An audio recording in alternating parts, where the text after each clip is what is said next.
Well, Andy, it's so great to have you. We've been trying to put this together for a while now, but you're a hard guy to corral. You're either turkey hunting, Louisiana, in the glades. You're all over the place, man. Yeah, thanks for having me. Yeah, of course. Yeah, sorry it took so long. You know, we've been fishing a long time, the three of us together and separately. And when I think of Andy Thompson, I think of you as not only a great fisherman, but I think of you of like a gladesman, hunter, mountain man. You know, you have so many different assets that you do so well, so many great hobbies that take you into the wilderness. You're not one-dimensional. At all. What do you mostly identify yourself with all the things that you've done and recently, you know, killing big elk, you know, out in the West? I fish so I can hunt. There you go. Yeah. So you identify more as a hunter. I love fishing, but I've fished my whole life, and not until I got later in life did I always hunted too. My dad grew up hunting with my dad, but never really got serious into hunting. But I've always loved it. And, you know, later on in life, I got more into the archery and bow hunting and got away from shooting rifles. And I still like to bird hunt with a shotgun, but as far as like big game, shooting at bow and arrows, just everything's so up close and personal. And it's like fly fishing, sight fishing, and that's become my passion. Mm-hmm. And your fishing is all sight fishing, so it's hunting with a fly hunting. rod. You're hunting when you're fishing. You're hunting the way we fish. Right. Yeah. Tell me about, you know, growing up, I think, if I'm not mistaken, in Miami, you know, what you saw growing up and what you see now, you know, however many years later that this has been, you know, and as an outdoorsman, you live here near Homestead, which is actually a pretty good spot to be located out of because you can jump on the ocean, you can jump out in the back. Right. You have access to all sorts of, you know, Florida Bay. But a huge transition from how you grew up into what you're seeing now. I feel really blessed to have grown up here. My parents were born here. They grew up here, and I was born here. So it just came second nature my dad always fished. My grandfather fished. My grandfather built all of his boats. So my dad never guided and he never fly fished, but we were always had a boat and we always fished. So later on in junior high, I had a really good best friend, Davey Hurst, who passed away in a car accident, unfortunately.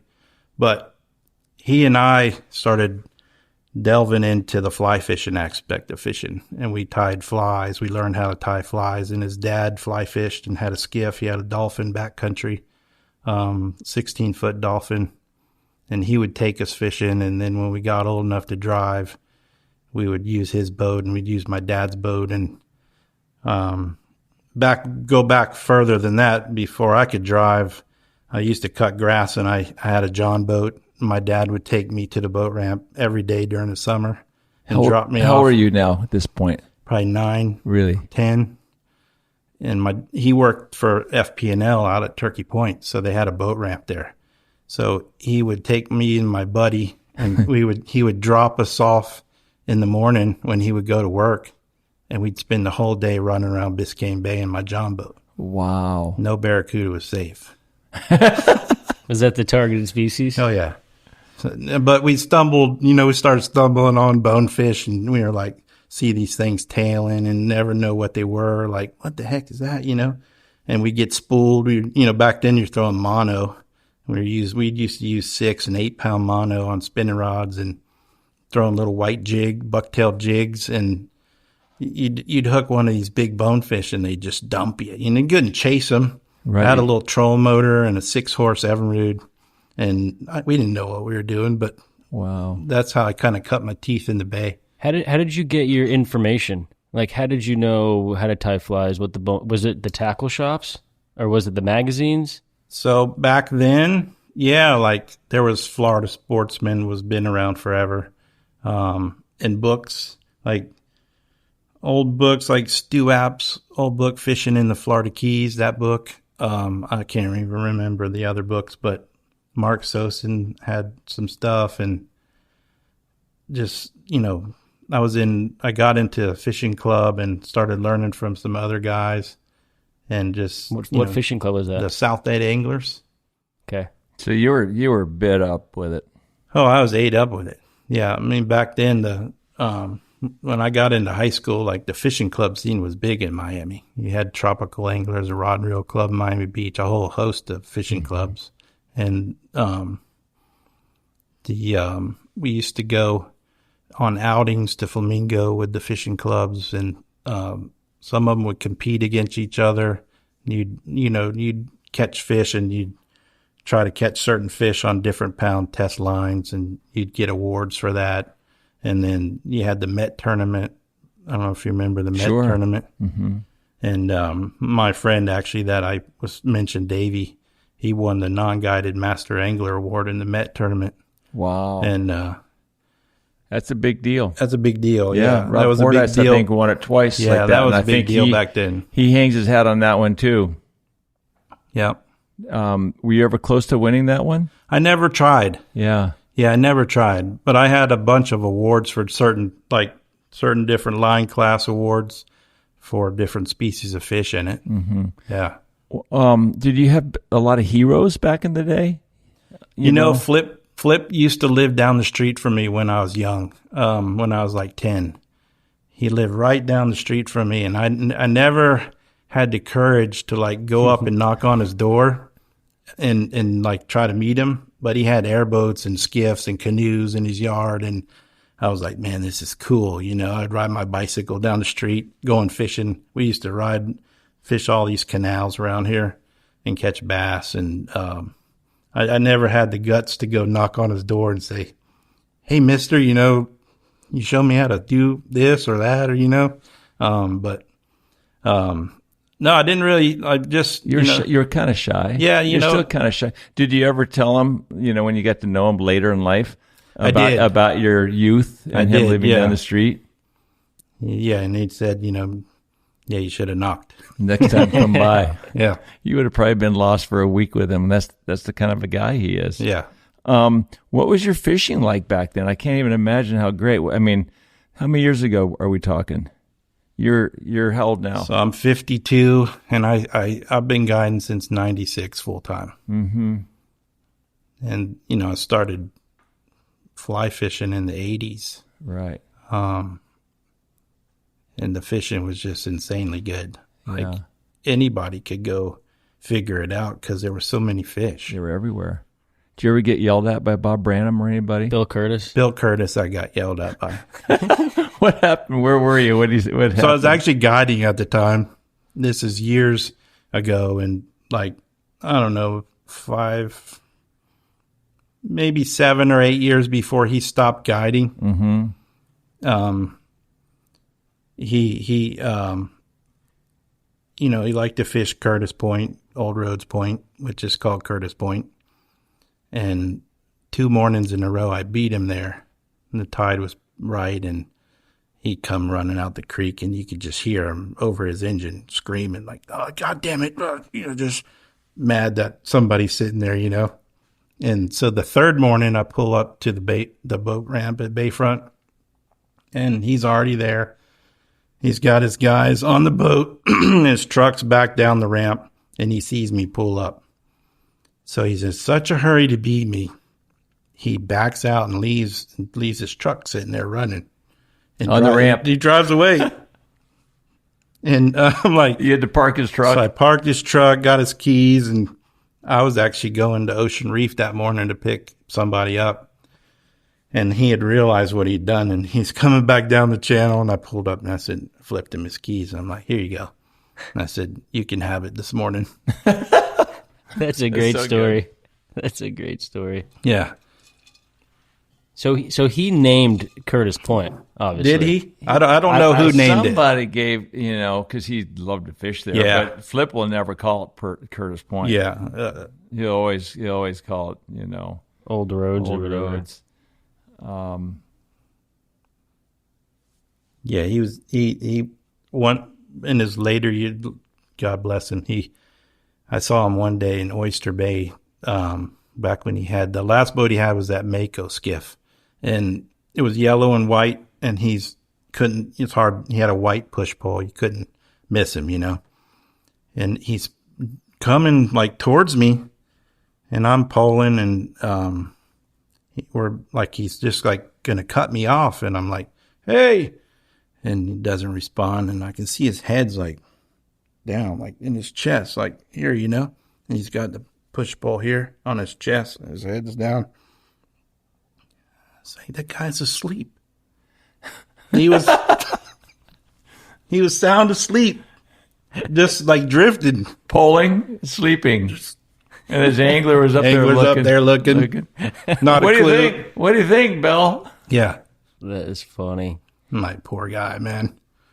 Yeah. As a kid, did you always want to become a guide? I love asking this question because So no, that wasn't. did you fell into it? I kind of fell into it. The guiding aspect. So I can remember when my street where I lived, if you ran to the east down, you run into Chrome Avenue here. Yep. And there used to be a Circle K convenience store. I don't know if it was called Circle K back then, but it was a little convenience store. And this is back in, I was like 13 or something. I'd ride down there and get bubble gum from the store on my bike. And I can remember Rick Murphy. He would stand in the parking lot with his buddies and he'd throw a fly rod back when he had hair. And So a long time ago. So he's in there casting his fly rod, and I'm like, man, that's cool. And that was about the same time I started fly fishing with Davey, and we were learning how to fly cast and stuff. And so I got to talking to him a little bit about it, and at that time I started building fishing rods too to make extra money. And so I started building fishing rods for Rick, and then I started building fishing rods for Paul Tejera. And spin rods and a few fly rods too. Yeah, like stuff from Kenny Carmen, that Biscayne rod. Right, sure. Stuff that they would supply me. And so later on down the road, eventually, like Rick and they're like, man, why don't you get your captain's license? And my dad gave me a trip at some point during high school with Paul. And I fished with Tejera. First trip ever in Florida Bay, and it was just a great day. It was slick. I can remember the weather was beautiful, slick, calm, and we fished all over Florida Bay. And like everywhere we went, there was just reds and snook and little tarpon, and we just had a great day. We fly fish, spin fish, threw all kinds of tackle, and I can remember him. I'm thinking like he's got no shirt on. Just remember when tarpon wear was around the clothing? Mm-hmm. He's wearing tarpon wear shorts. Just, Tim, he's all tan and he's just cool as can be, And I was like, man, this is pretty cool. I want to be like that guy. I want to do this. Really? And, yeah. I want to do this. This is pretty neat. Did you have any mentors that kind of showed you the ropes? I didn't. No, like Rob had Flip and Al Pfluger, and I never had anybody like kind of take me under their wing and teach me different stuff. But I asked questions. Right. Like I would when I first started fishing in the Keys, like Craig Brewer and some of those guys at the Lorelei, they were very nice to me. Mm-hmm. And I'd always heard stories about how standoffish everybody was, but all those guys were super nice to me. And I would ask Billy Knowles tons of questions. Maybe, son, this is how you do this, and this is how you do this, and this is the etiquette here. And he's like, don't be afraid to ask. Like, if you ever aren't sure, pull up and ask somebody instead of doing what you think and getting in trouble. Right.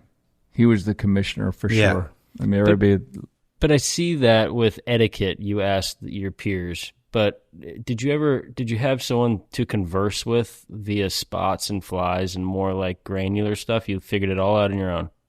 Yeah, just me and my buddies. Because that's amazing, because you know this country from almost Naples on the West Coast, Miami, all the way to the Marquesas, Key West. Louisiana. And the hunting too, all your turkey hunting, the deer hunting, and the elk hunting out west. So it's almost like the key to that is just to go, right? Just go look. Hard work.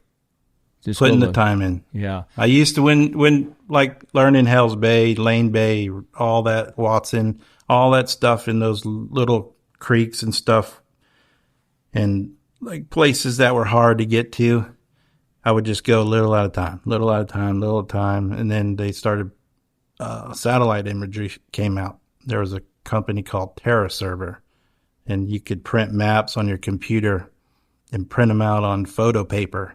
And I'd carry a Ziploc bag of maps. Interesting. And I could carry them with me, and I could look at them and go, okay, so that creek connects to that pond, and that creek connects. And I would just learn my way and just keep learning. And that's how I learned all that stuff. But I think that would it's all time. It's all just time, just going and fishing. And just, I would sit on a flat out here in the bay when I was first, I would just stake out and just watch and just look like, okay, you see some fish tailing over here, and just like, okay, it's this stage of the tide, and then go back and try it again, and it would repeat itself. And then eventually you start putting a pattern together where, okay, 2 o'clock into the fall, 2 hours into the rise, you need to be here. You need to be here. You need to be here. And then it all just starts. And I would take notes. I used to write down every day. I still have them, my notebooks. I would write down like the weather, the wind, what I caught, the tide. And I would look back on those the next year. Like when April rolled around, I would look at those notes from April and go, and it would just give me ideas like, okay, I can go do this. And then eventually it becomes second nature where, and I wish I would have kept taking notes and wrote down like all the fish I've caught. It'd be really cool to know like how many bonefish we've caught or permit or tarpon. Oh my God. Yeah. Well, I would think too that now you have the GPS, so you know where you are with the satellite image. Did you ever get lost back there? Because you have a map, but you're not really sure where you're at. Well, the old GPSs would stop in those places. It would just show land. Like you would have a little cursor of where you were, but it didn't show you where you were. Right. But now all these guys have like now. Florida Marine tracks that shows actual tracks where you should run, and like it's looking at Google Earth. And some guys I see back there, they've got iPads. They've got big iPads, and they got it Onyx and stuff downloaded on there. And, I mean, God forbid that stuff breaks on them. Right. Now you're screwed. You get way back in there, and That's you're like, me. you're like, uh-oh.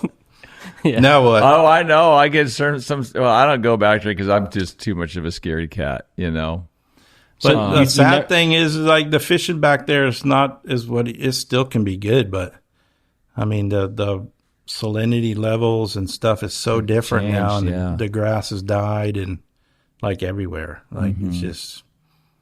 So when you had the paper maps in your hand and you were learning Lane and Hell's Bay, you never got lost? No. I've always been geographically pretty, like, orient myself, like, just look in the sky and you can kind of tell where you need to be. Right. But I never got lost, no, honestly. I hear people saying they look at the top of the mangrove shoots, like in Oyster Bay or what. Did you ever do that? Yeah, mentally, you're always like looking at your landscape around you, and people are like, how do you know where you are? This all looks the same, but it doesn't. Like after you see it a while, like right where you are, this tree's crooked this way. Right. This tree has 4 branches on it, like silly little stuff like that. But it just all adds up and you learn. Mm-hmm. One of the stories that stands out with the same scenario that you're speaking about is when Nathaniel Linville and Steve Huff were fishing for that world record. And one night, late, like 4 in the morning, early in the morning, they'd been fighting this fish for, I don't know, 8, 10, however many hours. And they run out of all their headlamps, and now Steve doesn't have a GPS on his boat, and it's pitch black. Doesn't need one. And he says, I have no idea where I am. He said, give me a second. motors over to the shoreline, motors down a little bit. Sees it was one branch that sticks out and says, now I got it. Runs 2 hours home. Yep. In the dark. Through all those labyrinth creeks and rivers and stuff. Yep. It's crazy. Do you feel like you have to have a photographic memory to do that well? Maybe. It probably helps. Helps a little, maybe. Yeah. And you don't log or write anything down anymore? I don't. I probably should. That'd be very cool to have interesting. all that stuff. Mm-hmm. It'd be awesome to take a look at it, maybe steal it. I'd love to look at it. I know. When did you start to feel like you really wanted to be great at it? Immediately. Right away. You were not just fishing, you wanted to win. You wanted to catch. So when I first started guiding, so you're friends with Paul Dixon. Mm-hmm. Great guy. I met him through an Orvis shop at Ocean Reef Club. A guy named Bruce Miller had a shop called Grand Slam Outfitters. And he called me out of the blue one day and said, I hear you're really good. I want you to fish for me. And I'm like, okay. So I started doing trips for him. And it turned into like a babysitting job. Like it was corporate groups of people coming to Ocean Reef Club and they're here on business. And their company would send them out for a half-day charter. And I did a lot of half-day charters. I do 2 or 3 a day sometimes. And I'd end up getting on the flat, I'm excited to go fishing. And these guys could care less at all. Like they're just talking about, oh, Bill did this in the office yesterday. Did you see what Rick did? And I'd just stake the boat out and I'd sit there and they didn't even have a clue we weren't even polling. They were just talking about work. And I'm like, this isn't for me. Felt like a knife going through your heart. This isn't for me. I don't want to do this. Yeah. And like at that time, like I'd seen all the guys that, fishing the tournaments and all the stuff that I wanted to do. Mm-hmm. I'm like like Huff and Harry Spear and those guys that you used to fish with. And I'm like, that's what I want to do. I got to get out of here. You want to go to the show. Yeah.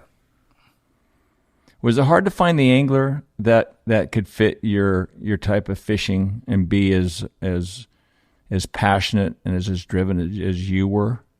Yeah. To to go and fish these tournaments or go fish hard, long hours, and there's no let up. I've been really blessed in my business as far as having business and never having to advertise or anything. Like it's all been word of mouth. Like you fish with somebody and then they tell their buddy, hey, go fish with this guy. And I've built up a book of great clients, but I've never been blessed with any serious, like hardcore, like guys that like really, like you said, like just really want to get after it. I fish with Will Lowe forever. I fished with Will since I started guiding. I actually met him at Ocean Reef. He was at Ocean Reef fishing. Mm-hmm. He was there for something, and that's how I ended up. He fished with a guy named Jerry Gehring that used to fish out of there. I remember Jerry. Remember Jerry Gehring? Yeah, sure. And he said that Jerry would just stake out, and he would throw a brown cockroach fly, and like the fish would swim inside of him, and he wouldn't move. And like he's like, just cast longer. And then he fished with me, and like I would pole, and he was getting shots at fish, and we started fishing. And then one day he came to me and he goes, I signed us up for the Gold Cup. I'm like, you did what? Were you scared? The Gold Cup. You didn't tell me about this? Yeah. Were you scared? Yeah. So I was like, oh no. So like he only fished a week. That month, the week of the Gold Cup is the only week that he would fish throughout the whole year. Oh, what year was this, Andy? I don't remember what year it is. It's a long time ago. Yes, Yeah. when I was fishing, I remember. Like early 2000s? Something like that. Yeah. So we fished the Gold Cup forever, and he would only fish the week of the Gold Cup. No pre-fishing. He just was busy with family and work and didn't have the time to, I guess, put in to try to, be any better. But Yeah, all the other guys were fishing 50, 60 days a year to win that Yeah, thing. so at a point, it just became really frustrating for me because I wasn't competing. I was having fun fishing with Will. We're having a great time together fishing. But you wanted to be winning. I figured at one point it just became, hey, if I'm going to fish this, I want to be competitive and try to win it. Mm-hmm. Well, I've said this many times, and I'll never stop saying it. To win, you got to have a guide that can find the fish that doesn't want to be found, and you got to have an angler that can catch the fish that doesn't want to be caught. And I have always said to Nicky and myself at one point, I said, "You want to fish the Gold Cup again? I'm in." Because I always tell everybody, if you want to push the limits and be as good as your dreams ever want to pursue, fish with Andy Thompson. You're one of those guys, like a Huff and like a Harry Spear, and one of the legends that you grew up, aspiring to be. Thank you. But it's always been hard, and a testament to how good you are. And you know this, and Nicky knows this. But you won one of the biggest tournaments in the Keys, the Redbone, the final event in Isla Morada with 96 boats, with Joe Vyer's wife. She was the one that was handing the waters to everybody, sitting on the cooler, and she wins the tournament. Meanwhile, these other 95 boats had top anglers and top cooler bitches, and here you had Joe Vyer and Bonnie wins. There you go. Right? Yeah, we caught 7 bonefish and 8 redfish. But now you've found a good angler, that you're fishing with, and win 2 Hawleys now. Mark Weeks. What is the biggest difference in your mind from a really good guide to a really great guide? That's a hard question. I mean, it's just work ethic, I think. But how do you find those fish better than others? How do you know where to go? Is it just a sixth sense of where to go and when to go? And knowing more spots than others, possibly? Well, that's something that's helped me, is constantly trying to learn and poke around and just keep learning. Like every day I learn, which is what's so cool about this whole guiding career, is you never learn enough. Like you can never learn it all. And every day you're learning, and if that stops, I don't want to do it anymore. Like I just keep going and trying to learn new stuff. I couldn't go sit and fish the same spot every day like some of these guys do. Right. I don't know how that. Boring. It just would drive me crazy. Like I like seeing different things, and like every day is not the same weather. So that spot that those guys fish every day is not conducive to the weather every day. Mm-hmm. Like they can't fish that every day and be productive. So when you wake up, do you look at the weather? Every day, guys call me the night before, and they're like, "Where are we going?" I go, "I don't know." Right. So you determine that when you're getting in your truck or walking out of your house. Sometimes while I'm driving out of the boat ramp and running in the boat, I don't even know where I'm going. And I'm just thinking in my head going, all right, the wind's doing this. We got this tide. We got that tide over here. Which one's like what my angler's capabilities are. And you just kind of wing it and make it work. Nicky, who else said that? Was it Harry? He said, I'm just going to let my boat take me to where I need to go. Yeah, I'm not sure. Maybe somebody else in the podcast said the same thing. We've always heard the sense of freedom when you leave the dock and you push the throttle forward. But somebody else said, where am I going to fish? I'm not sure until I get on the water and start running. Maybe Huff or Harry Spear. Yeah. But some days in the tournament, I don't even know where I'm going. So you don't have a pre-night routine? I do. I like think of everything, like what we should do. But like this morning, I left the dock this morning. This morning, the wind was supposed to be light out of the east. And I'm running and I'm going, this isn't light out of the east. Like it's blowing 12 out of the northeast and it's cold. I'm like, so it just totally throws off your whole game plan that you thought you were going to do. And now you start improvising and thinking of plan B and C and D. Like, you got to wing it. Mm-hmm. Just make something happen. But you know what's special about you too is the shittier the weather, especially in the tournaments, the shittier the weather, you become like the biggest threat ever. You just know where the fish go when there's shitty weather, which is amazing. He's a gladesman. And something I want to just put out there to the public is that everybody's like, oh, these guys are dredging. Like, they caught all their fish dredging in the river. Like, that's complete bullshit. Like, we've caught a few fish dredging in a river, but a little tiny portion of them. Yeah. Which is cool in my mind. Yeah. Right? If it's raining and it's terrible, Then you just got to go dig them out go of the cast abyss. somewhere. You got to go find a hole, right? Yeah, right. But you've won a lot of stuff where it might just be windy, overcast, can't see anything. And it seems like that you were always solid. You always, did really well. Rick Murphy's the same kind of a guy. Rick won a lot of tournaments on the worst weather you'd ever thought of even fishing in. But what I'm trying to say is, like, when it's really nice weather for those tournament days, you feel like, let's just say, like 15 teams have a really good shot. But when it's really shitty out and there's no light and it's blowing, don't you feel like that gets condensed to a couple of teams that are going to be able to pull it off? It just gets much tougher. Well, also, too, remember that when it's really blowing hard, a lot of the teams don't have anglers that can throw the fly and get it to where it needs to go. So I was always hoping for big sun but big wind.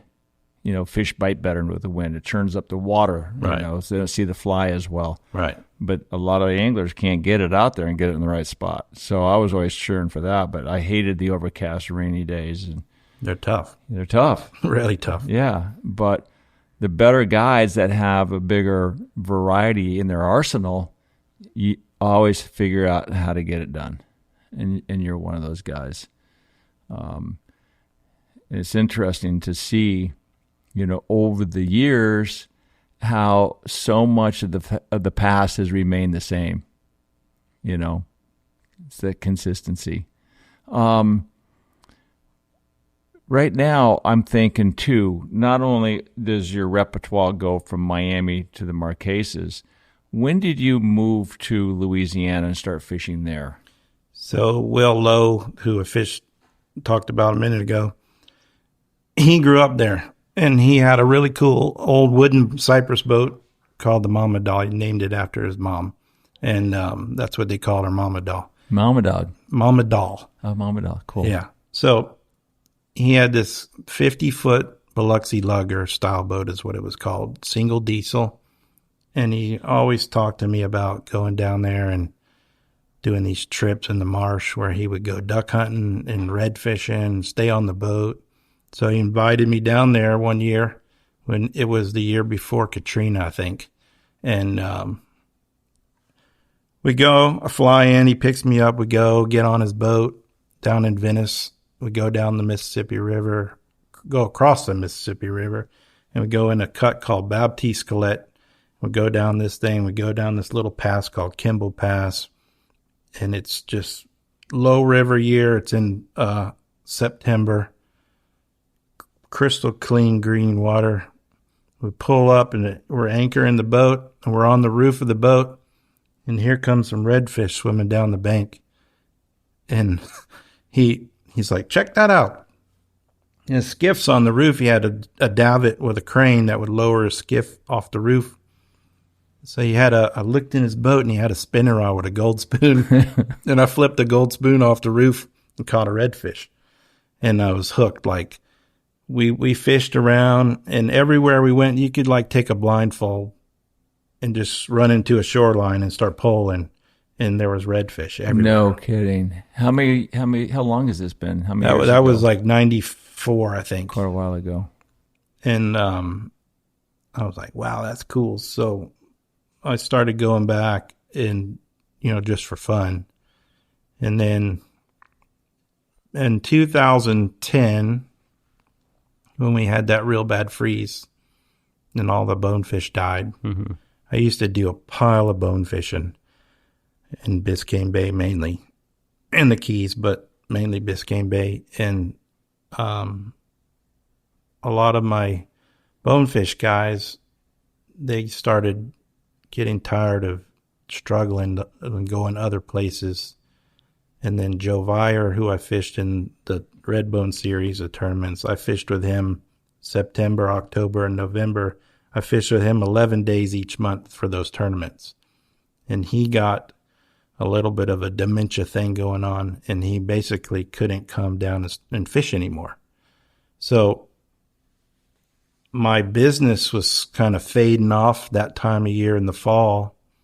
And I had a friend that used to stay on my couch in tarpon season that lived in Texas, Ethan Wells, who you fished with, and you wrote a thing in your book about. Yeah, we'll talk about that. Yeah, so we fished in Texas for fun, and he's like, man, why don't you come guide over here in November? So I went over there, and I did that for 3 years, and fished Rockport, Mansfield, basically like Port O'Connor all the way down to Mansfield, but basically on a daily basis around Rockport. Was that good fishing? And it was good. It was a lot of fish, but maybe a 12-pounder was a really big one. Mm-hmm. But a lot of good sight fishing, and it was fun. But I kept thinking about those big fish in Louisiana, and I was like, man, I've got to go back there. So I started going back to Louisiana the next year, and I didn't know it super well, just from what kind of had learned, just poking around a little bit, and what Will showed me. But just from my knowledge from fishing in the Everglades, it was the hardest part was just learning where not to hit stuff. But how do you know where that stuff is? But you don't. So you go around. You fished there with me. Yeah. You're driving along, and here's a stainless steel pole sticking 2 feet out of the water, and it's like, holy crap, like. I know. I saw those. I want to go home. Yeah. We were planning on bringing our boat, and then we were like, we're not bringing our boat. Yeah. So how hard was that to get to learn? That was the hardest part, and also learning like sandbars move there. Like weather shifts sandbars and stuff moves around. Like one year you run in this little pass and it's fine. Then next year you go back and you just park it and you got to get out of your boat and push. So you've run aground a bunch over there? Yeah. Would you mark where you ran? Absolutely. Yeah. And once you find a kind of a safe travel route to run, you kind of run that and don't venture off a whole lot. But that was the biggest obstacle, was learning your way to run around there without destroying your boat. But the fishing was kind of easy. Mm-hmm. I can't imagine the fear factor. There had to have been. Yeah, because you're away from home. You don't have extra stuff with you, really. And you could put yourself out of business real quick. Like, you don't have any buddies there, really. Like, you can go, hey, let me borrow your boat. Yeah, or, hey, can you tow me in? Yeah. Did you ever get stuck out there with anything broken? No. The worst thing I've done has been a prop shaft on my engine. Ended up having to get a new lower unit. Mm-hmm. What'd you hit? I hit an old submerged telephone pole. That was a channel marker, basically, at some time. Mm-hmm. But an area that I had run through before. And one day I saw 5 feet or something, Wow. I feel like you have everything ready to go. We were trailering back from Flamingo to Boca. Our hub blew off and our tire was almost off the axle. I remember at the car wash, I helped you guys. Yeah, you showed up with a whole emergency kit. God, you kept going to your car, and I just couldn't believe the shit you were pulling out of your car. You fixed this up right away.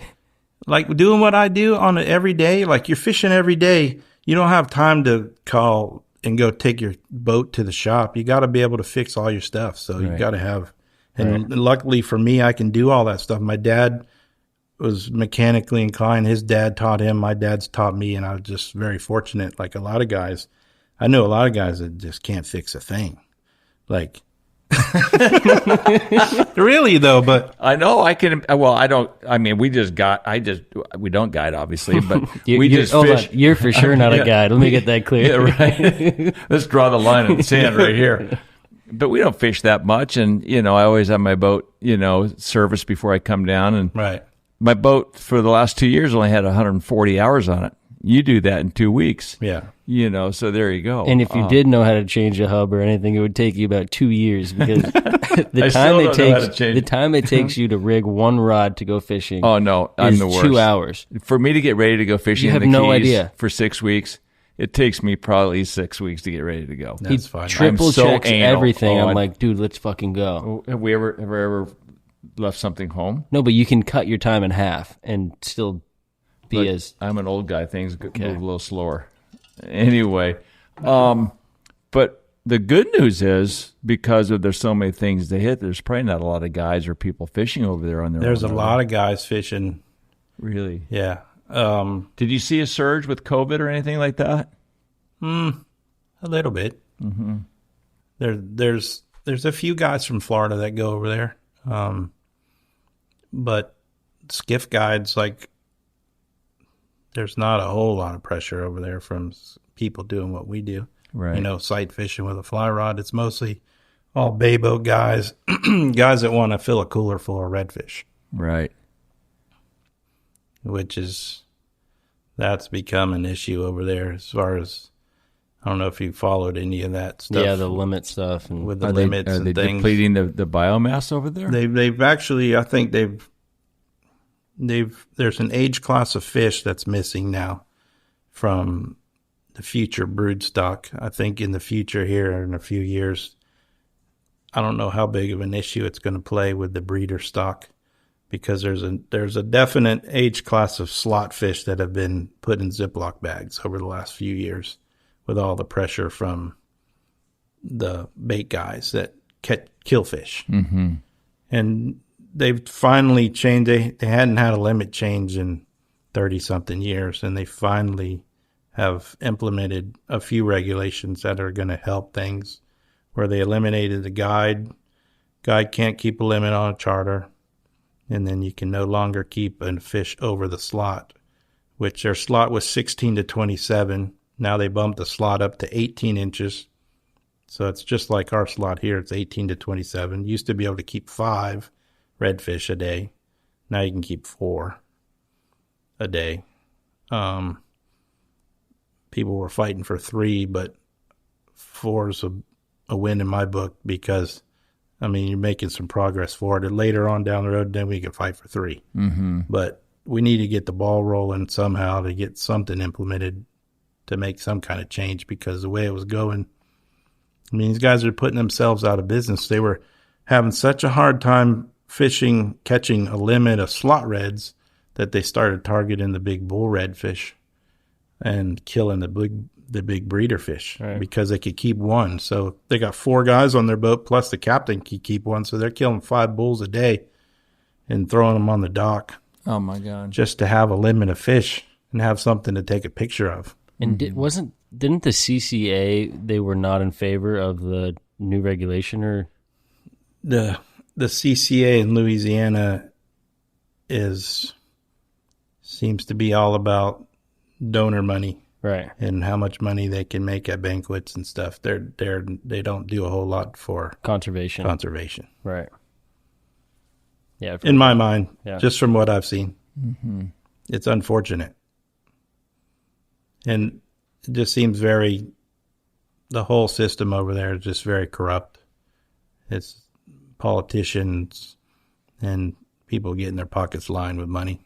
Mm-hmm. Well, hopefully they'll learn their lesson soon, and the voice of reason stands out. Time will tell.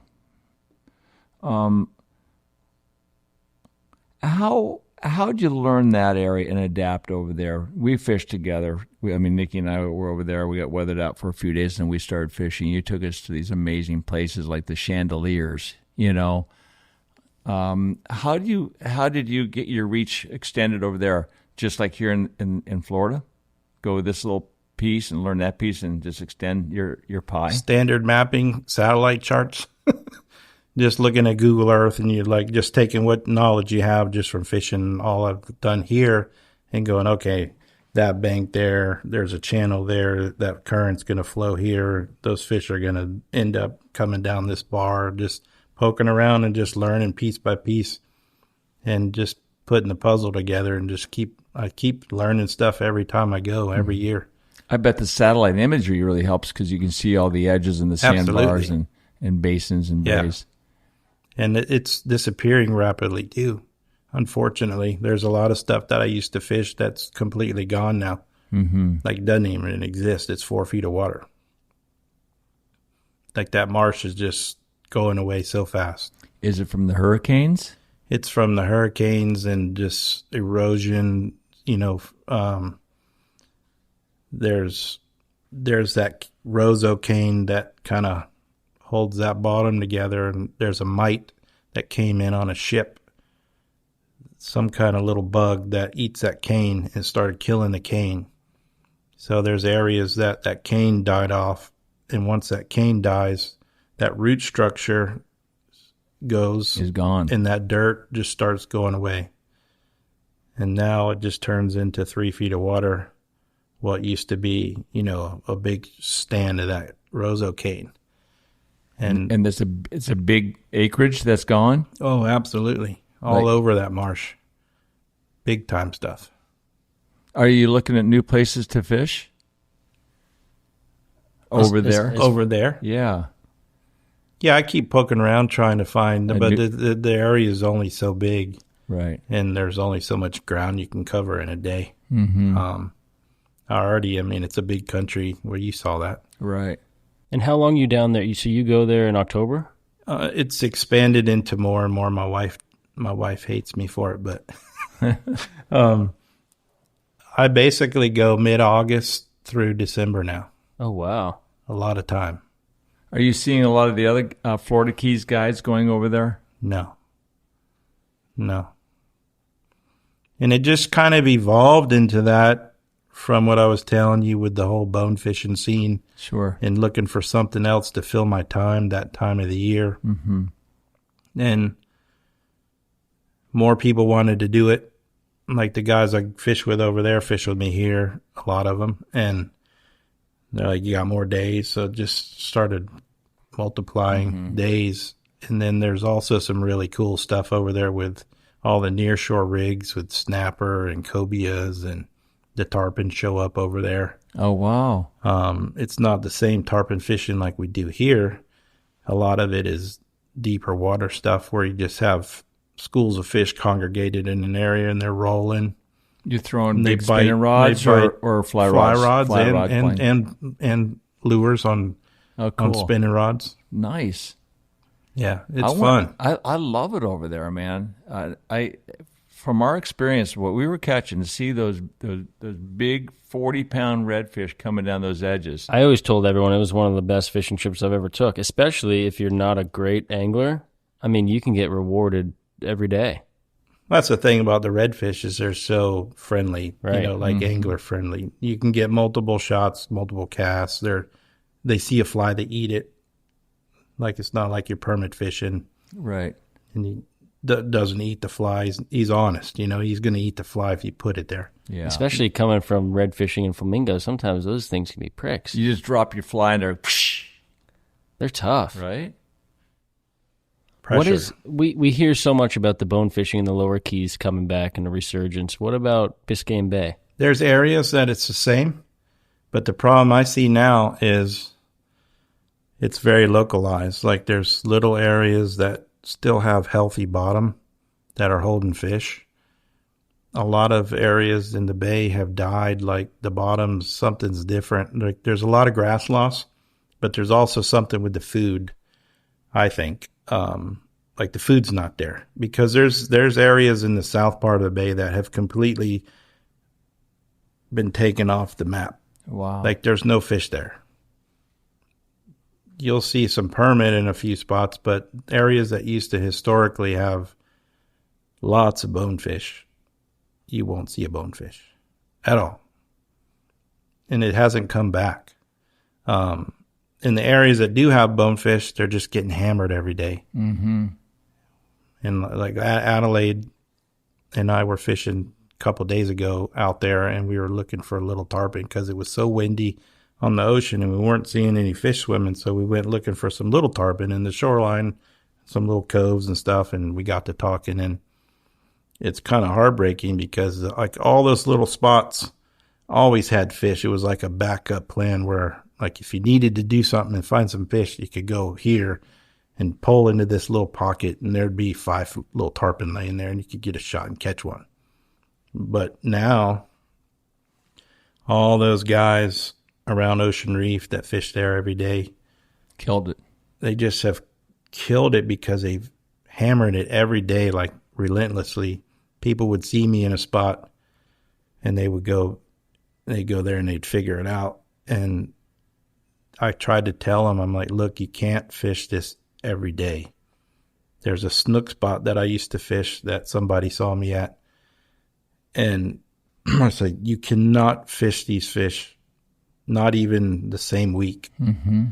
And like the next day I see them there fishing again, you know, and it's like, shit, like you're going to ruin this. Trust me. You're saying exactly what Harry Spear said to me 40 years ago. When I was fishing with Harry, we'd have a really good day over or wherever. And he wouldn't go there the next day, right? We got to go back to that place or wherever we were the day before. He said, no, we got to let that rest for 5 days. Right. And then it got to the point that there's so many fishermen, everybody knows every spot, that if you don't go, somebody else is going to be there. That's the problem now, is there's so many people fishing and you can't coordinate with everybody to get on some kind of a program where we all like try to rotate spots. It doesn't work. It's just, there's too many people. So you just go fish wherever you want to fish now? I do, but I still do it. I still do my same program. Like I won't go fish the same fish. Even though somebody else might go there the next day. You won't go. I'm not going to go You're there. holding yourself accountable. Yeah. I'm not going to go there, but hoping nobody else goes there. Yeah. How often do you look for new spots? A lot. Really? As far as in the bay or Everywhere. everywhere?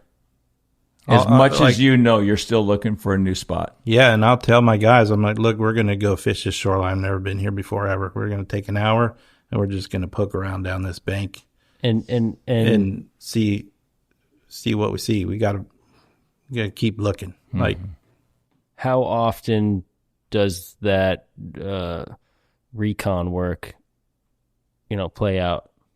it works. Like a lot of times you don't see anything, but at least like, okay. And also, too, it might just not be that be there today. You might not be there today. You got to go back another day and another tide. But eventually you fish it a few times and you can find out if it's good or not, But what would hold your interest if you see a spot and there's no fish? Maybe the structure on the bottom, the direction, the tide that goes into that edge.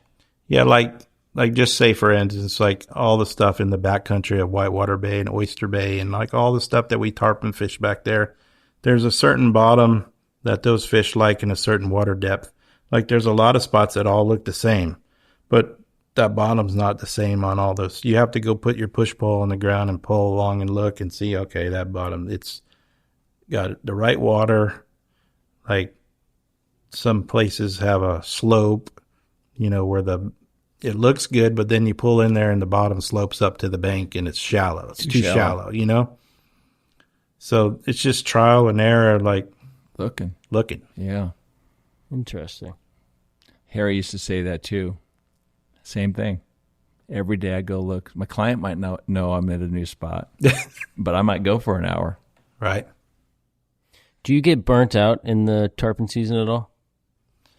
It's easier to keep fishing every day. People ask me that all the time. They're like, don't you want a day off? I'm like, no. Because you take a day or two off and then you're like, your body just like kind of like, bleh. It's easier just to get up and keep going. And then like I would get sick at the end of tarpon season a lot of years. When like you finally slow down. Yeah, I get a cold and like just feel like crap. Mm-hmm. Like your body would just go. You mentioned Ethan Wells that I wrote about in my book, A Passion for Tarpon, we were fishing together, if I'm not mistaken, somewhere over on the east side of town, and he was fishing, over in the Everglades. And we went over there because it was kind of a cold February day or something like that. And he said he had a bunch of fish that he had laid up but he couldn't feed. Right. I'll never forget that. And we went over there, and these fish were laying there, but they did not want to move 6 inches to eat a fly. They would never. You put it here like maybe a foot or so, let it drift in there. Wouldn't even budge. They wouldn't even. They were anchored. And we finally put on just a little toad and slid it right down their face. You had to tickle their lips with it. It came right here, and it'd go. Just sip it. It'd go in. Pretty soon we were flying fish and catching them. Yeah. Remember that? The canoe? That canoe, right? So we look over. I don't know who saw it first. It's like somebody said, "Oh my God, look at that fish!" Yeah. And it was like 10 it was feet giant, long, right? And it had the same color of a fish. And I throw it to one end, no movement. Nothing. Right like it was a face. Throw to the other end, nothing. And finally I said, he goes, I'm going to snag it. We're going to find out what this is. I threw it right over his back, let it settle, stripped it tight, boom, it got stuck. And here this fish turns around and starts to swim out into the deeper water. Swam right past us. So you thought it was a canoe? He goes, that's a canoe, it's not a fish. It swam off. And this thing was like ginormous. I don't know how big that fish was. Right? That was in the Glades? Yeah. Yeah. Wow. And then we ended up trying to catch a world record on 6-pound test with Carl Ball. I mean, we've had some really good times. We've had some amazing times. So you're talking about you fish to hunt. What's your favorite hunt besides all of it? Because they're all so special. The one deer, of them. the elk, the turkeys. Elk's my favorite now. Yeah. Tell me the story about this harvest. That was just a gift from God. That elk. I had COVID. I was in Louisiana in August. I drew this tag, and I had my buddy Paul Gray. He's one of my best friends that I've hunted with since I was young, and we've been doing this elk thing together. And he and I have been 3 times to Wyoming elk hunting. And so this tag, we were going to go later in the season because we always went the first week of September. And this time we said we're going to go later and see if we can catch the rut better. And it worked out good because I got COVID at the end of August when I was in Louisiana, and it knocked me in the dirt. And it took me I didn't think I was going to be able to go elk hunting. Wow. And I was, it got in my chest real bad. And I just kept grinding and walking and got over it. And I went elk hunting, and I drove out there, took all of our stuff. He had some work going on. He was going to fly to Denver and rent a truck and come meet me. So I get there on a Saturday, and the area that we hunt had burned a year prior, and I didn't know what had burnt, what hadn't burnt, where we were going to be able to hunt. So that Saturday when I got there, I drove all over the mountain looking around, and the burn had come right up to where the area that we have normally been hunting, right on the edge of it. And most of the stuff that we had hunted wasn't burnt. But it turns out that those elk, that burn was old enough that it had enough growth coming up in it that the elk were really using it good. They like it. They like that, And so I camped that night, Saturday night, and he's not coming in till Monday sometime. So I was just going to scout around, look on Sunday. I get woke up at 3 a.m. Early Sunday morning at 3 a.m. I get woke up by elk screaming their heads off. I'm like, what's going on? They're just sound like they're outside my tent door, And so I try to go back to sleep. I can't go back to sleep. I mean, they're just hammering. No chance. Not happening. So if I toss and turn, at 5:30, I get up. I'm like, all right, let's go see what's going on here. And they're down in this big canyon where these 2 mountains come down. I get dressed, get my stuff, and I go slipping in there. And they had a big beetle kill there years prior. And there's so many blowdowns. Like, it was hard to navigate through there. Mm-hmm. And I could tell, like, their bugles, they were going away from me. I'm like, this is fruitless. Like, you're not catching them. I'm not catching these things. And I'm by myself, and I'm like, this isn't going to work. So I back out. I go back to my tent. I wasn't going to stay there that night, so I pack everything up, put it in my truck, make some breakfast, and I drive around. I go to this spot where I killed my first elk. It's a cool spot. There's a switchback road. There's a road switchbacks, goes back up this hill, and the hill goes almost vertical up to this big ridge. And the ridge is pretty big on top, and it's all pine trees and cedars and stuff in there. There's a lot of bedding cover, and those elk loaf around in there in the midday and lay in the shade and feed. And it drops off the backside of it into a creek, into like a couple meadows, and park on the switchback. It's like 9:30 in the morning. I park on this switchback, and I climb up this steep vertical face, and I get up in top there, and I go like, I don't know, 200-300 yards, just slipping real slow. And I see a cow elk, and she's like 50 yards away feeding. So I'm just standing there frozen, and I feel the wind just go poof, and hit me in the back of the neck. And I'm like, and she busts me that fast. She wheels and runs. I'm like, man.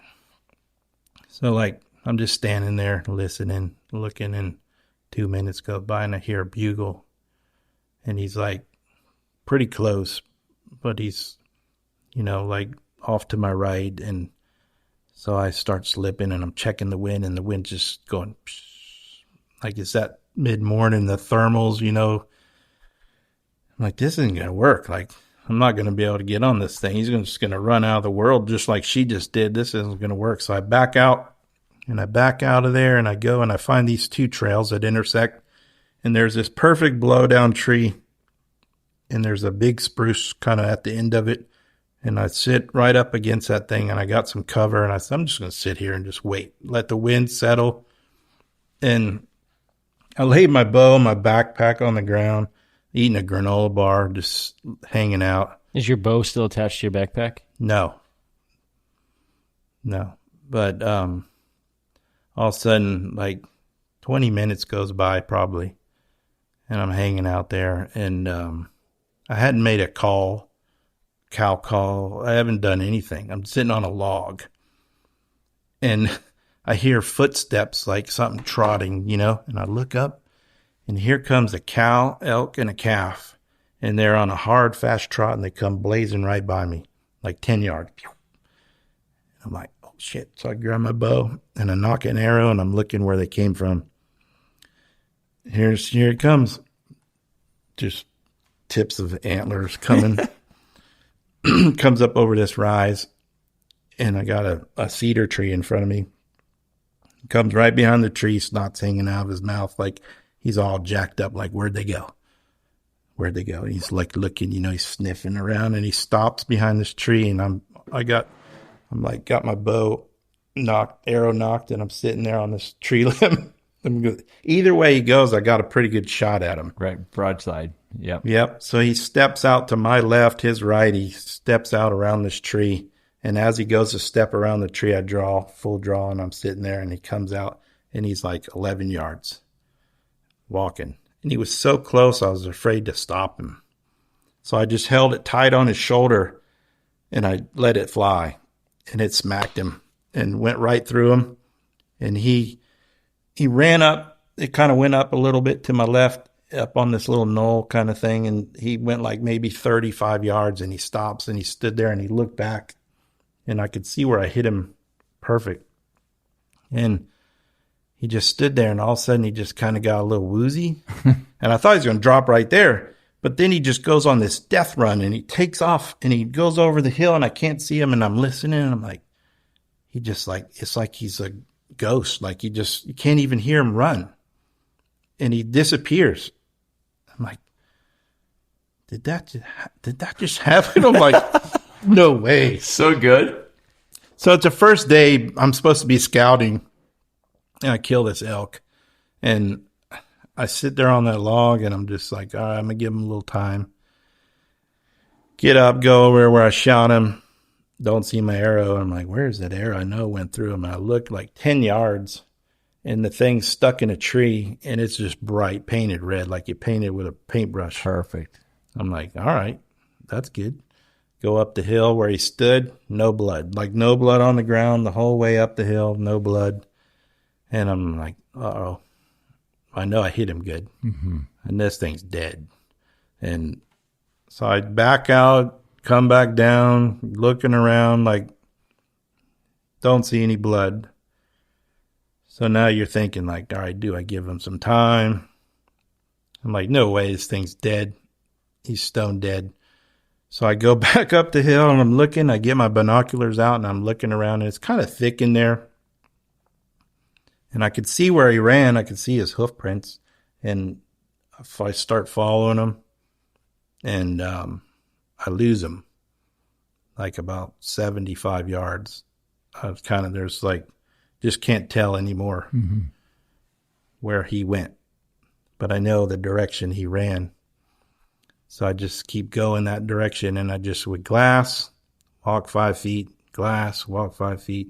And finally, poof, there's this big brown belly laying there. He went probably 125, 150 yards. Is that the coolest thing in the world? There is an elk god. I think I hit him a little bit high and he just bled inside. Mm-hmm. Before he, he went far enough, fast enough where he never bled. He was bleeding inside before he started bleeding out. Mm-hmm. I shot one in the neck one time right here. Same thing. He just bled inside, and we found him, but it was a nightmare trying to find him. Scary at first. Oh yeah, I know. You go. The worst thing you want to do is lose all these thoughts animal. are going through your head. Oh, it's just the worst. Yeah. Kind of like fishing tournaments. And then the work begins.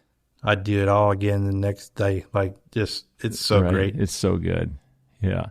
In the future that you have here in the Keys fishing, is there any good news with what you see here?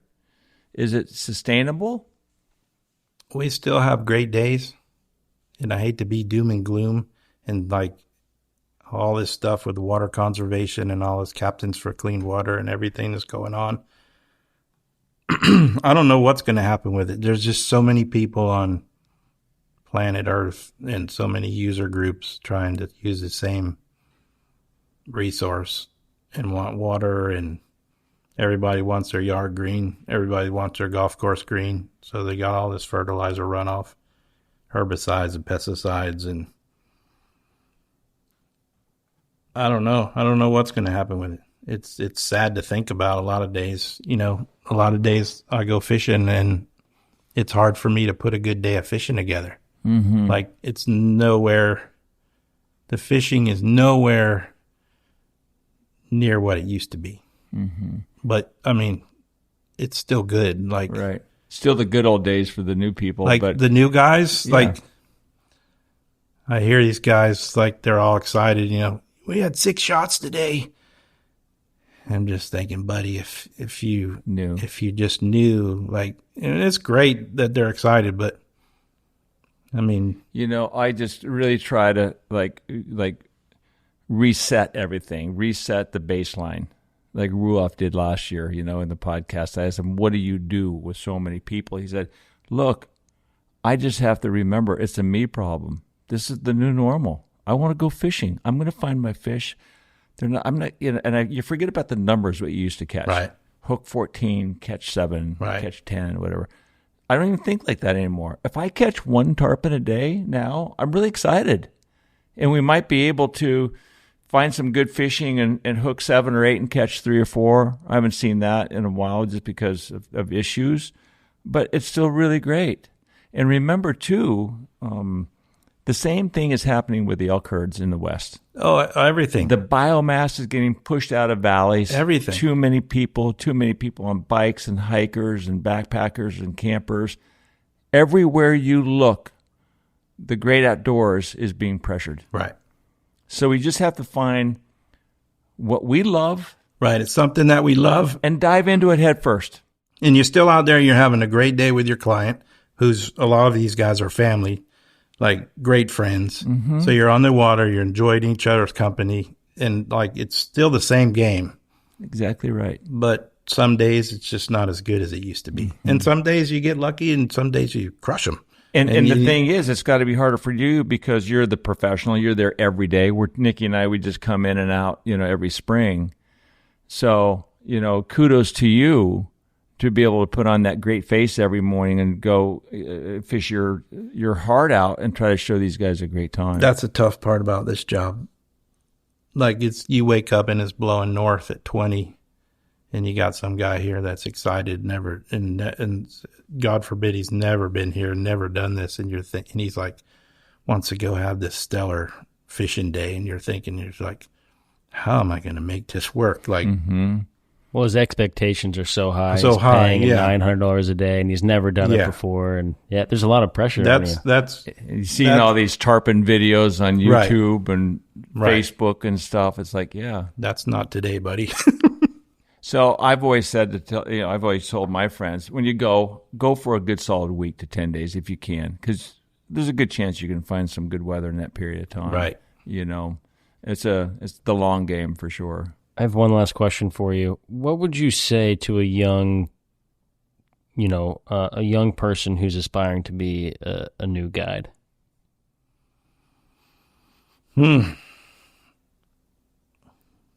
Just be polite and work hard and just try to do your own thing. Don't worry about what everybody else is doing around you. Like, take care of your clients, be nice to them. Like us, I had this talk with a few guys, like, even though you fish and you're really good, and I learned this real quick when I started fishing, is like, you could make that cast, but not all these guys that are on your bow can make that cast. And they're wanting to have a good day. Even if they don't even catch a fish, a lot of these guys just want to have a good day on the water and just get away from what they do every day. Mm-hmm. And you got to think about that and be cognizant of that. And, just, even though, like you said, you go put a good face on, even though the weather stinks and you're going to struggle. Yeah. Just keep your head in the game and work hard and just keep trying. Mm-hmm. That's all you can do. Great. And if you got questions, ask people. Mm-hmm. Like, don't be afraid to ask. I'll share. Who's calling? Yeah. Thank you, Andy. Hey, you're welcome. You're a good pal, man. I've always enjoyed your company, and you have so much respect headed your way from all the other Keys guides and all the other anglers you fish with and against. So thank you for joining us. Really appreciate it, appreciate man. it. We go way back. Thank you, Andy. Thank you, buddy. Thanks so much, man. You're welcome. Well, so it's just alright. Well, so it's West Side Story. Well, so it's just alright.